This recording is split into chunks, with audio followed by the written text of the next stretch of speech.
Hi viewers, welcome to our channel. ప్రస్తుతం మనతో పాటు దాము బాలాజీ గారు, సీనియర్ జర్నలిస్ట్ ఉన్నారు. వాడితో ఒకసారి మాట్లాడదాం. సార్ నమస్కారం. సార్ నమస్తే. Sir corona new variant JN.1 ఇప్పుడు ఇండియాని అయితే భయపెడుతుంది సార్. అంటే ఈ JN.1 కి సంబంధించిన కొన్ని విషయాలు అయితే ఇప్పుడు బయట సర్క్యులేట్ లో ఉన్నాయి. అంటే వ్యాక్సిన్స్ ఏవి కూడా దీని మీద ప్రభావం చూపించవు. ఇప్పటి వరకు వ్యాక్సిన్స్ చేసుకున్నా సరే ఇది అటాక్ చేస్తుంది వాళ్ళ పైన అని కూడా చెప్తున్నారు. మరి నిజంగా JN.1 అంత పవర్ఫుల్? వ్యాక్సిన్స్ ఏవి కూడా పనిచేయవా? దీని గురించి నిపుణులు ఏం చెప్తున్నారు? మరి ఇప్పుడు కొత్త వ్యాక్సిన్ చేసుకోవాల్సిన అవసరం ఉందా సార్? యాక్చువల్‌గా మన ఇండియాలో దాదాపు 72 కోట్ల మందికి వ్యాక్సినేషన్ అయిపోయింది.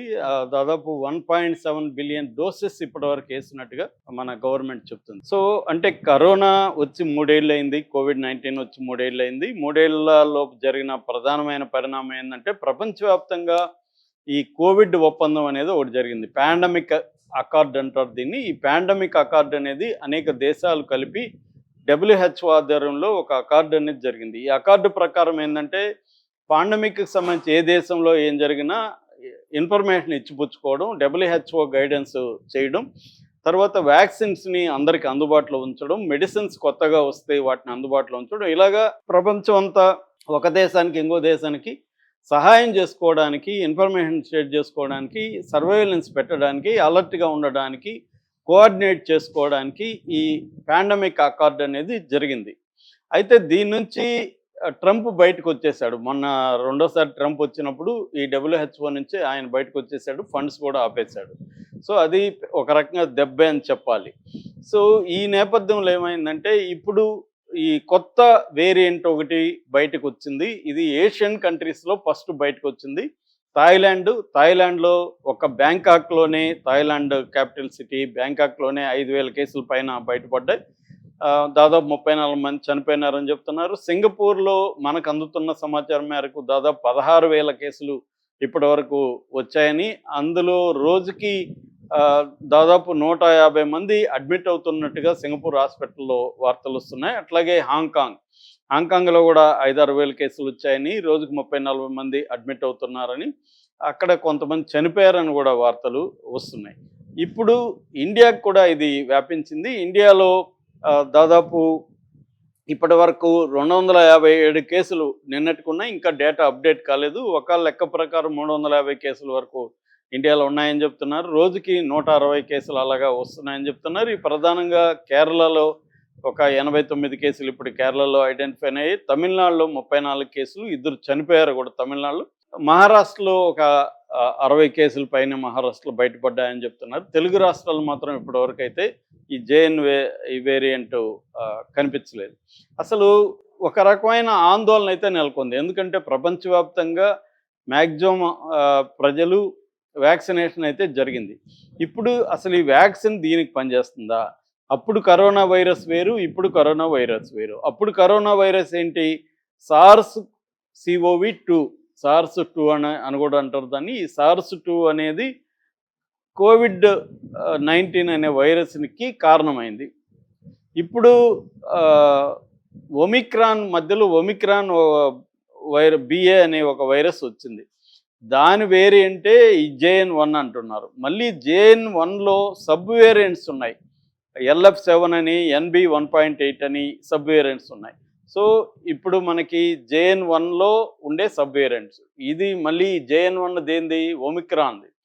ఒమిక్రాన్లో BAలో సబ్ వేరియంటే JN.1లో మళ్ళీ సబ్ వేరియంట్స్ ఉన్నాయి. ఇవన్నీ కూడా ఏంటంటే, ఒమిక్రాన్ ఫస్ట్ బయటపడింది 2023లో.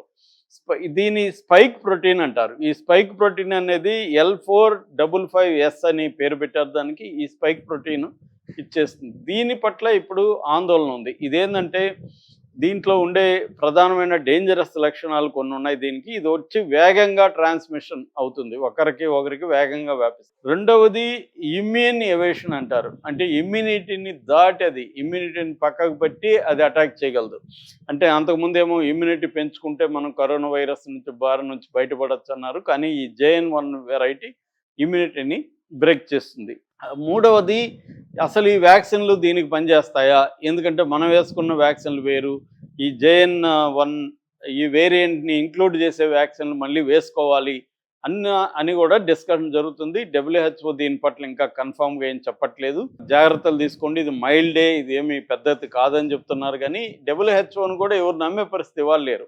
ఎందుకంటే గతంలో WHO కూడా ఏం చేస్తుంది, దానికి ఉన్న ఇన్ఫర్మేషన్ ప్రకారం అది చెప్తూ ఉంటుంది.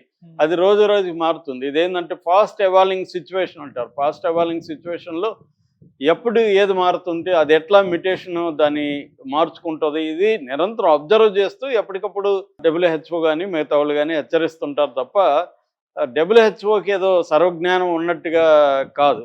అందుకనే దీని పట్ల రకరకాల వ్యాఖ్యానాలు ఎందుకు వస్తాయంటే దీని పట్ల ఎవరికి కూడా కంప్లీట్ నాలెడ్జ్ అనేది లేదు. ఎందుకంటే కరోనా వైరస్ అనేది పర్మనెంట్గా మన జీవితాల్లో ఉంటుంది అనేది అందరికీ తెలుసు. కానీ అది ఏ రూపం మార్చుకుంటుంది, అది మైల్డ్గా ఉంటుందా, ఒక జలుబు దగ్గులాగా వచ్చి వెళ్ళిపోతుందా, లేకపోతే అది మళ్ళీ ఒక COVID-19 లాగా విజృంభిస్తుందా? ఎందుకంటే దాదాపు ఇప్పుడు ఒక ఇండియాలోనే 50 లక్షల మందికి కరోనా వైరస్ వచ్చింది, జాయిన్ అయ్యారు. అందులో దాదాపు 5 లక్షల మందికి పైన ఇండియాలో చనిపోయారు.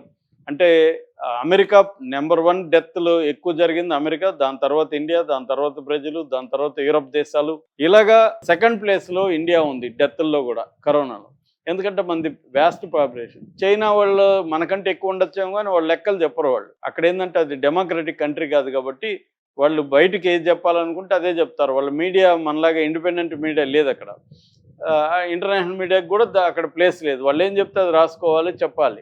కాబట్టి చైనాలో ఎన్ని డెత్తులు వచ్చాయి ఏంటి, అసలు చైనాలోనే ఇది ఎలా అయింది, ఇవన్నీ బయట తెలియదు మనకి. సో అందుకని ఇప్పుడు తెలుస్తున్న సమాచారం ప్రకారం ఇండియా హైయెస్ట్ సెకండ్ డెత్స్ ఉంది. సో ఇప్పుడు ఈ JN1 రకాన్ని ఎలా ఎదుర్కోవాలి అనేది ఇండియా కూడా రంగంలో దిగింది. ఆల్రెడీ నేను నిన్న చెప్పాను, సెంట్రల్ గవర్నమెంట్ హెల్త్ ఎక్స్పర్ట్ల ఆధ్వర్యంలో అక్కడ డైరెక్టరేట్ ఆఫ్ జనరల్ హెల్త్ సంబంధించి వాళ్ళ ఆధ్వర్యంలో అనేక హెల్త్ ఏజెన్సీలు, హెల్త్ డిపార్ట్మెంట్కి సంబంధించిన అనేక ఏజెన్సీలు రివ్యూ సమావేశం ఏర్పాటు చేసి ఒక గైడ్ లైన్స్, ఈ JN1ని ఎలా ఎదుర్కోవాలి, దీని లక్షణాలు ఏంటి అనేది ఒక గైడ్ లైన్స్ ఫామ్ చేసి ఎప్పటికప్పుడు సర్వేలెన్స్ ఉండాలని. ఎందుకంటే మనకు IDSP అంటారు, ఇంటగ్రేటెడ్ డిసీజ్ సర్వేలెన్స్ ప్రోగ్రామ్ని మనం కూడా ఏర్పాటు చేస్తాం. మనం ఈ కోవిడ్ తర్వాత ఒక దాదాపు 20,000 crores ఇన్వెస్ట్ చేసి అనేక డిపార్ట్మెంట్స్ని మనం చేసాం. ముఖ్యంగా వైరల్ డిసీజ్ ల్యాబుల్ని మనం పెంచాము. అలాగే ప్యాథోజన్ రీసెర్చ్ సెంటర్లను పెట్టాము. తర్వాత వ్యాక్సినేషన్ని డెవలప్ చేసే సెంటర్లకు ఫండ్ ఇవ్వడం, ఆల్రెడీ కొన్ని గవర్నమెంట్ ఏర్పాటు చేయడం, ఇవన్నీ కూడా ఇండియన్ ప్రభుత్వం చేసింది. అట్లాగే ఆయుష్మాన్ భవ లాంటి పథకాలు తీసుకొచ్చింది. అట్లాగే గవర్నమెంట్ హాస్పిటల్తో ప్రైవేట్ హాస్పిటల్ డేటాని, ఒక యూనిఫైడ్ డేటా సిస్టమ్స్ను కూడా డెవలప్ చేసే క్రమంలో ఉంది. అంటే బేసిక్గా ఏంటంటే మనకి ఒకటి సర్వైలెన్స్, అంటే ఎక్కడెక్కడ జబ్బులు ఎలా వస్తున్నాయి దాని మీద సర్వైలెన్స్ పెట్టడం.